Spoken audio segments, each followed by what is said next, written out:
I'm Sarah with the trains, and today I'm heading off to see one of the long lost stations of Norwich. First of all though, we're going to go and see an important public toilet. And no, I'm not even taking the mickey.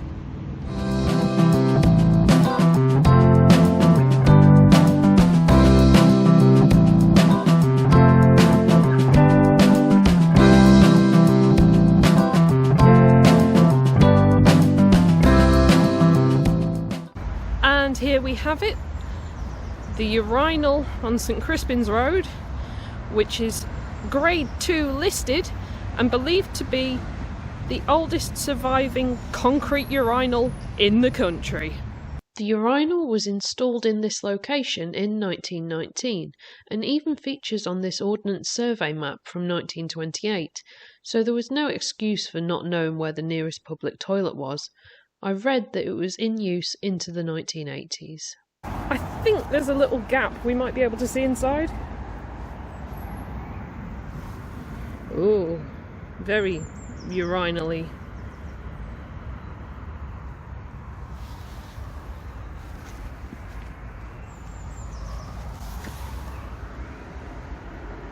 Is that angle? There you go, there's the inside of a grade 2 listed urinal. If there's anybody out there that says Norwich doesn't have important historical things, I think this puts that to rest. Anyway, let's carry on to the site of Norwich City Station.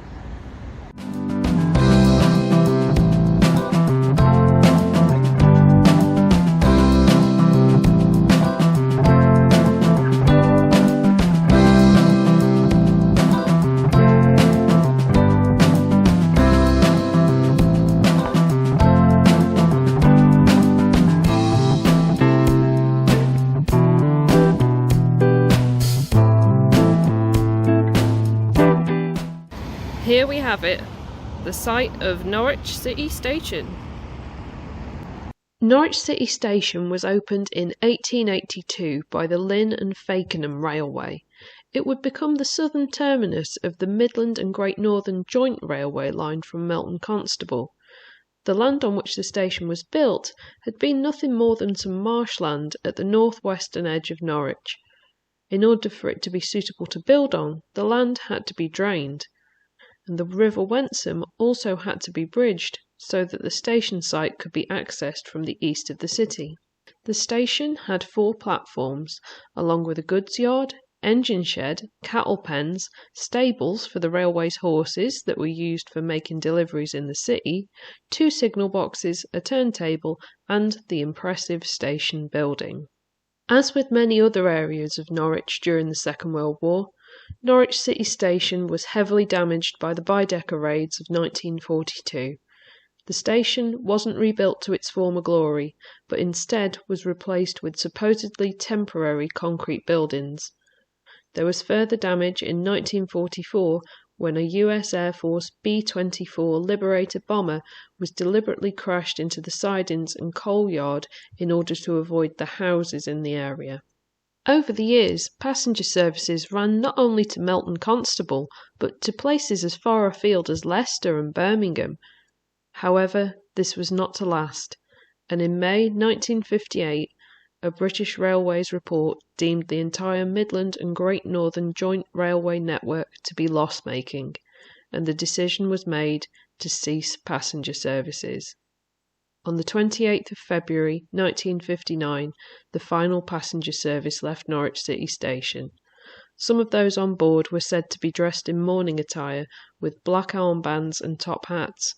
The locomotive bore the words, "Goodbye all, we may not pass this way again," and was adorned with a laurel wreath.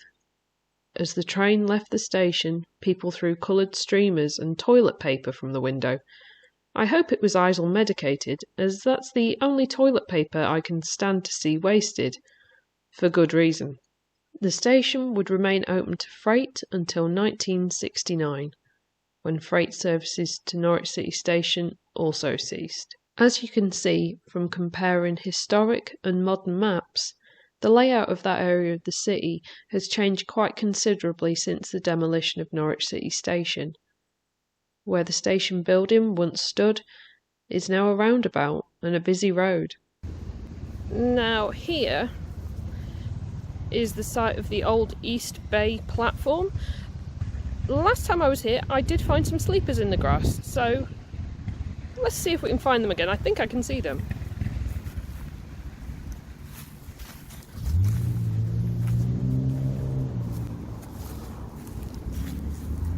Yep, here you go.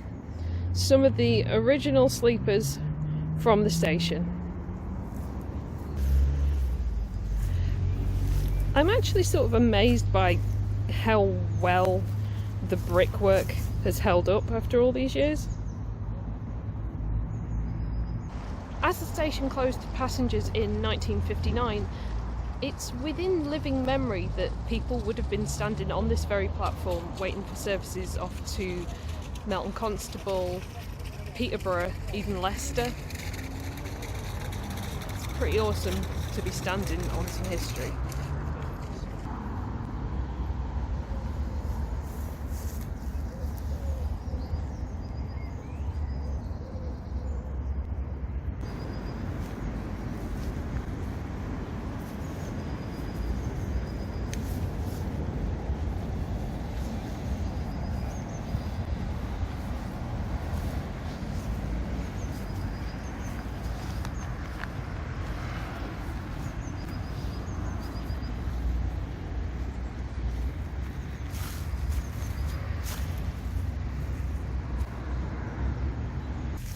Just having a little trudge through the grass behind the platform to see if we can find anything else. I found a gorgeous red admiral butterfly, that's what I found, on a sleeper. But what else can we find if we continue this way?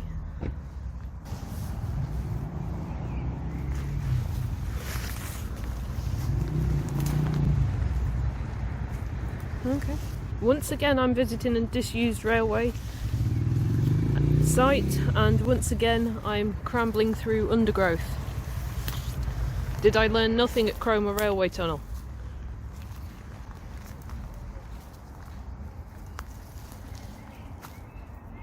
Okay, there's some clothes.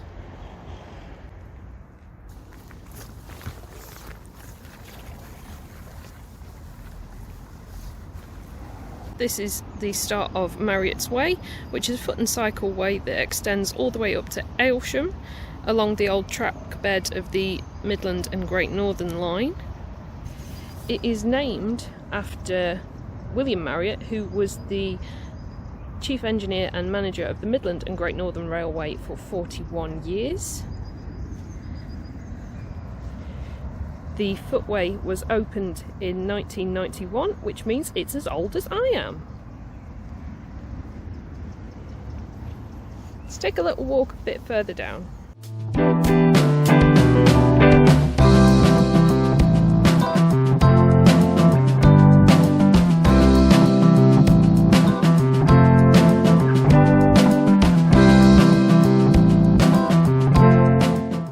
Now here we have got the base of the old engine shed.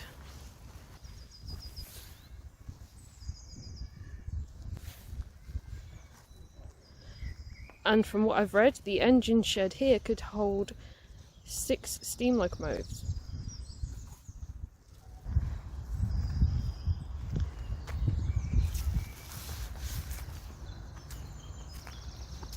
You know, with like, you know, over there you've got Halfords and that retail industrial estate, and you've got the people riding by on their bikes and having a nice walk on what is a lovely Sunday afternoon.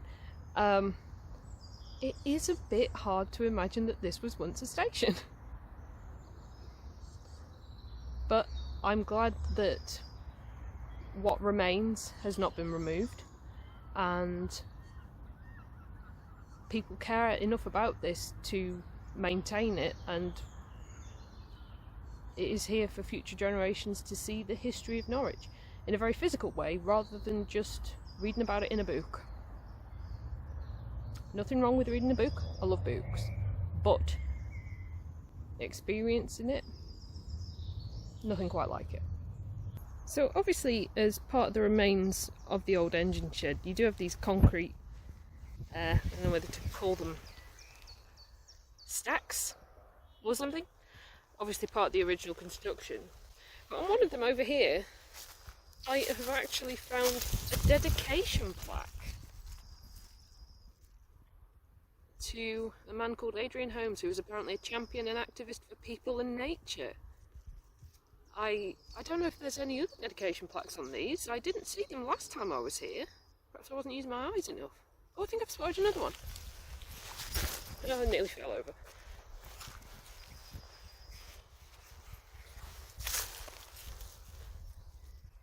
Here we go. This is for two people who were devoted friends of Train Wood. I'm going to have to inspect all of these to see if there's any others. Are there any others? Okay, so I haven't seen any more of those dedication plaques. I've looked at all the little concrete stump stack things. That's really cool that people have dedicated part of a historic building to their loved ones. And I did not see that last time I was here, and if any of my TikTok followers also now follow me on YouTube, you may know that I came here ages ago as one of the first places I visited when I started doing railway history stuff on TikTok.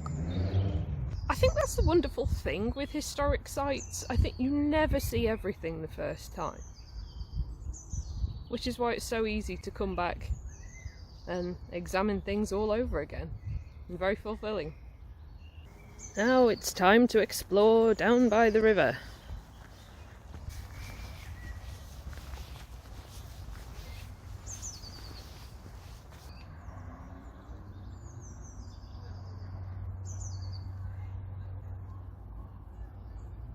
Yet another little oasis in the sea.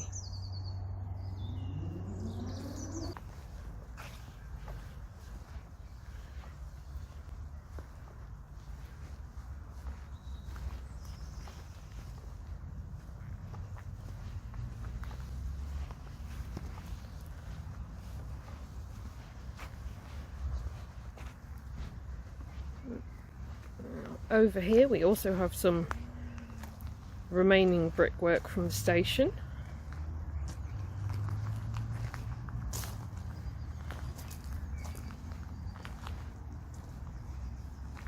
Oh, you can tell this used to be the station. We've got benches. It's not only benches though.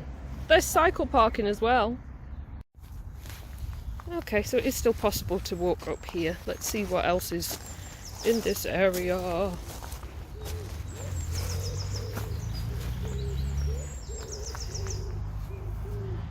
Well, I have found some concretey stuff, but unfortunately it's so overgrown I can't really see what it is.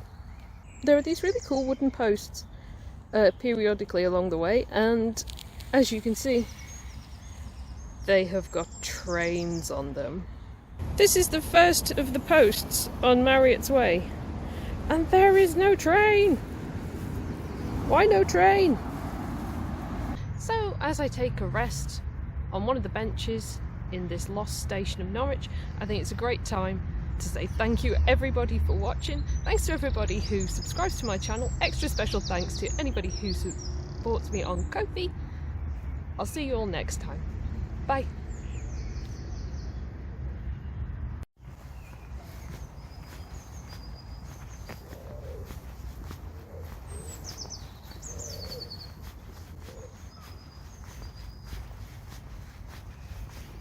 I think I'll take a wander to Farm Foods now because we need, well, food. This video is not sponsored by Farm Foods, although if you want to give me a discount on pizzas, that would be fine.